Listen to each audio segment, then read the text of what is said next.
اعوذ باللہ من الشیطان اللعین الرجیم بسم اللہ الرحمن الرحیم الحمد للہ رب العالمین الصلاة والسلام علی اشرف الانبیاء والمرسلین وعلی آلہ طیبین طاہرین المعصومین الذین اذہب اللہ عنہم الرجس وطہرہم تطہیرا اللہم صل علی محمد وآل محمد وعجل فرج قائم آل محمد۔ مرحوم آیت اللہ بہجت رحمۃ اللہ علیہ کی یہ نظر تھی کہ اگر کوئی اخلاقیات پر درس لینا چاہتا ہے تو اسے چاہیے کہ وہ شیعہ علماء، شیعہ فقہا کے حالات زندگی کا مطالعہ کرے۔ ان کی زندگی بہترین درس اخلاق ہے انسان کے لیے۔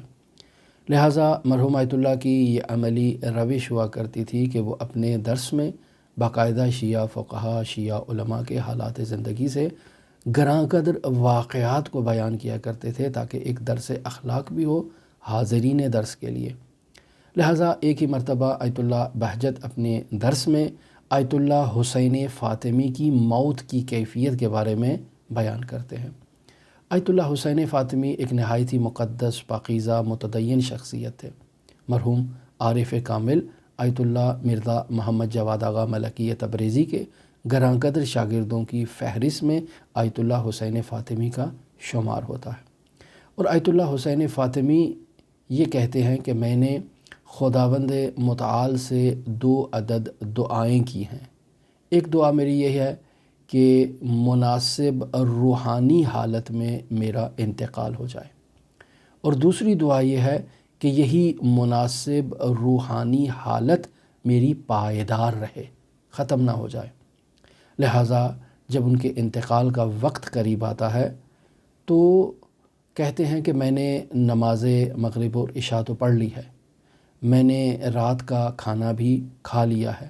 اب رسول خدا صلی اللہ علیہ وآلہ وسلم کی ایک نورانی حدیث ہے کہ آپ فرماتے ہیں من کان آخر کلامہ لا الہ الا اللہ دخل الجنہ، جس کا آخری کلام لا الہ الا اللہ، اللہ اس کو جنت میں داخل کر دے گا۔ لہٰذا لا الہ الا اللہ، لا الہ الا اللہ کا تکرار کرتے ہیں،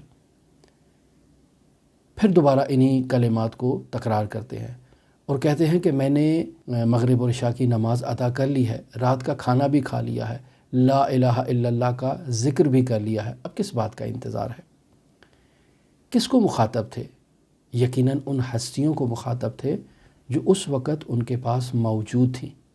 لہٰذا اسی ذکر لا الہ الا اللہ کو مکمل کرنے کے بعد آیت اللہ حسین فاطمی کا انتقال ہو جاتا ہے اور وہ اس دنیا سے رخصت ہو جاتے ہیں۔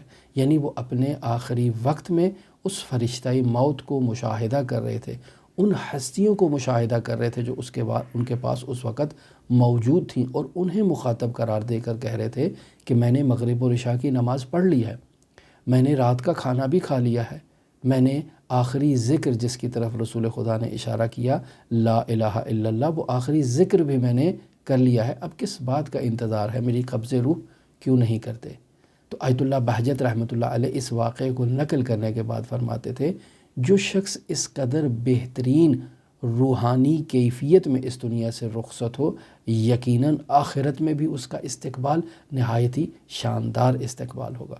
خداوند متعال ہماری عاقبت بھی بخیر کرے اور ہم بھی اسی طرح سے، اسی شاندار انداز میں، اسی روحانی کیفیت میں اس دنیا سے رخصت ہوں اور ہماری یہ روحانی کیفیت پائیدار ہو۔ خداوند متعال ہماری توفیقات میں اضافہ فرمائے۔ آپ تمام مؤمنین کے لیے حضرت علی ابن موسیٰ الرضا علیہ الاف و تحیت و ثنا کی نورانی بارگاہ میں نائب الزیارہ بھی ہیں اور دعا گو بھی ہیں۔ اللہم صلی علی محمد وآل محمد وعجل فرج قائم آل محمد۔